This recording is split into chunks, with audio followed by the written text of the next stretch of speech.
of the project. This was a 98 TJ, had the 4-liter AX15. I put the 5.3 LM7 in it with the advanced adapters conversion kit. I'm running the AX15 Dana 44, running 411 gears. So far, at 3,200 miles, the performance has been great. I've had quite a few issues that I've had to work out. P codes, some fuel issues, which were explained in a previous video. So far, I'm very happy with the way it's turned out. The only thing that I am not as excited about is the economy, which I get about 10 miles per gallon on the highway. I can get about 11.5 if I'm mostly city. Other than that, it's been an awesome transformation, and there is so much power.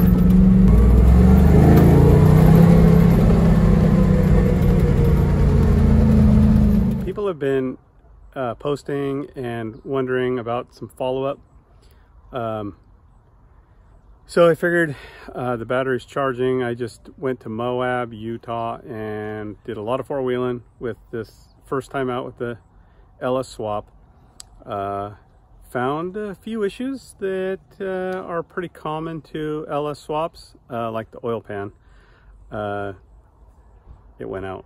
I hit it on a rock, busted it to smithereens.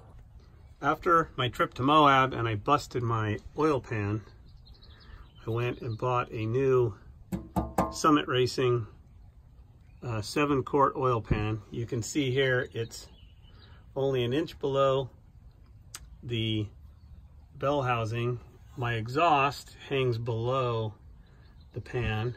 You can see through here the bottom of the pan and the suspension.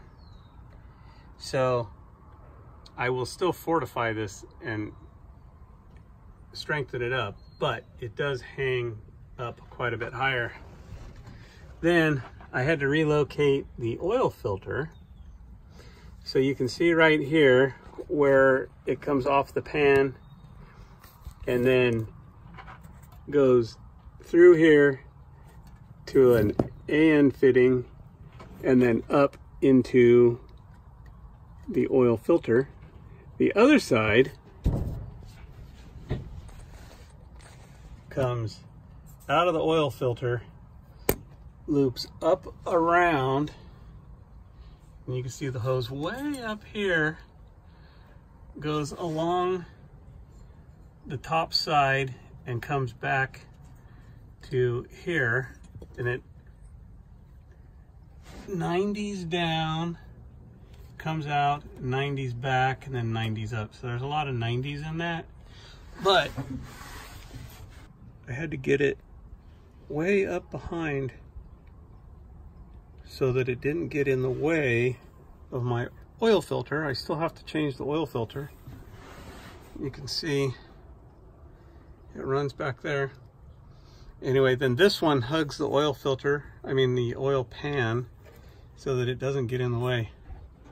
And then I relocated this bracket. I welded onto my motor mount a plate and then bolted the filter relocation bracket to that. That's how I solved my aluminum oil pan hanging down so far and breaking problem. Other things people have been asking is what would I do different? What did I learn? Things like that. So here's what I've found. I'll kind of go over, I'll show you the motor, the swap, which is right here, and issues that I had and solutions that I came up with. All right, so here is the LS that's in. I did have a problem with the wiring to my fan while I was in Moab. I ended up buying a new fan on the trail. Other than that, here it is. One thing that I do need to do is build a shroud around the intake, because when it gets really hot, it starts pulling hot air into the motor. Hot air is thinner, causes some problems. So I need to isolate the engine heat from my air intake. So I will build a shroud right in here and pull in cool air from around the headlight. I also had a lot of issues with the fuel system. I put a new regulator on it. I did end up putting a new throttle body on it. I had to replace the water pump. It was leaking. It's a junkyard motor, so all those things wore out. It does have a new alternator. The fuel issue that I had actually came from the tank. In a previous video, I showed what I did with the tank. That was all wrong. And in a minute, I'll explain what I did to make it right. In a previous video, I showed you how I took the stock fuel sending unit and I incorporated the GM into it, and it turns out that that wasn't the best. The epoxy that I used was not, it ended up breaking down in the gas, even though it was a marine epoxy. So I ended up taking it to a shop, and they put a stock Jeep sending unit back in it, and then bought a high volume, a 450 horsepower fuel pump, and retrofitted it on there. So I could have saved myself a lot of trouble if I just replaced the actual pump, but I didn't know it. It has a 3/8 line coming from the tank up, but I'm using the 1/4 inch line that came off of the stock pump. Didn't know you could do that. But anyway, the guy at the shop, who's a LS expert, came up with that, and it cost me a little bit of money, but I was throwing all sorts of codes, lean codes. Anyway, I couldn't figure it out, so I ended up paying somebody to fix that for me. I've also been asked if I would do it again, what I learned, and so the power that the LS puts out in a Jeep is incredible, and I can go 80 down the freeway and stomp on it to pass a car and go faster. I don't like going over 80 in a Jeep, but that's what the freeways do flow around here. So the power is awesome. The gas mileage is a different story. Ever since I did the swap, I only get about 10 miles to the gallon. I did send the ECM out to be programmed, and one thing that the guy did, which I didn't ask him to, is put the timing is flat basically till about 2,500 RPM, and then from 25 up, it just dumps timing. So what you get is like a stall, so you don't have a lot of power, and then when you hit 2,500, it's like afterjets. I don't really like that. I'd rather have a linear for low-end torque, but it does scream when you stick your foot into it. So the gas mileage really sucks. I get 10 miles to the gallon, and when I'm out on the freeway, I drove down to Bakersfield and got about 9.2 or 9.3 miles to the gallon.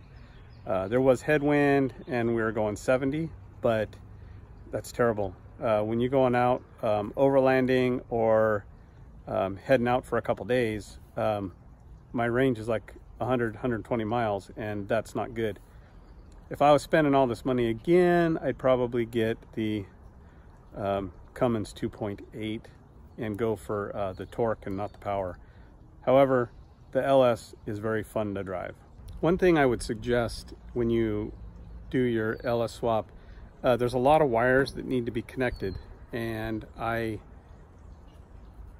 did them at different times and connected them a little bit differently, but I would make sure you solder them and put heat shrink on them and make sure they're all really good. I did have trouble with my throttle, and it took a little while to troubleshoot it, but it came down to, in the wire harness, there was one bad connection, and it took a little while to figure that out. So when you're in that wiring harness, you know, you button it all back up. Just double check and triple check all your solder connections, And I wouldn't use any sort of crimp solder, whatever. Do a good old-fashioned solder the two parts together, put a heat shrink on it. Well, do that first, but then heat it on and then stagger your joints so you don't have a big bulge.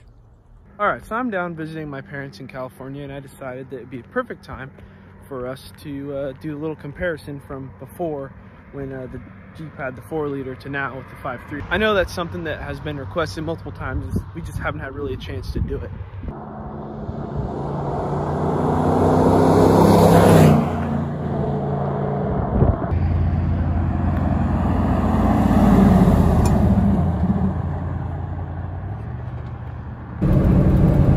So I've been driving the Jeep around for about a year, and I've got about 3,200 miles on it.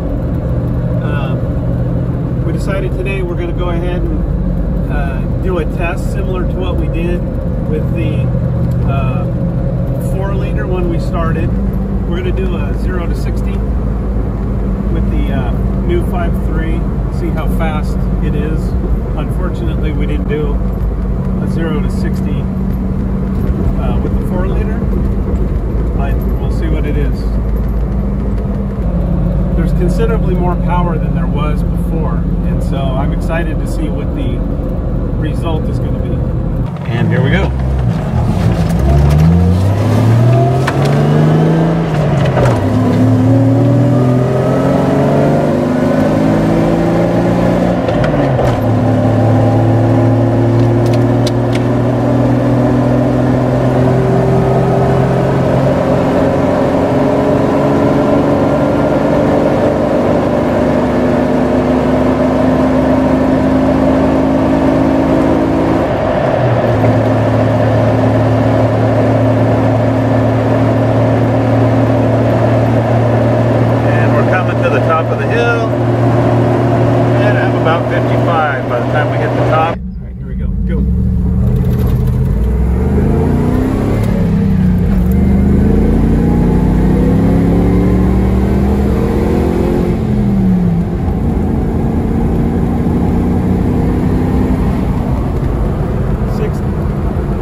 Back from our test drive. It went very well.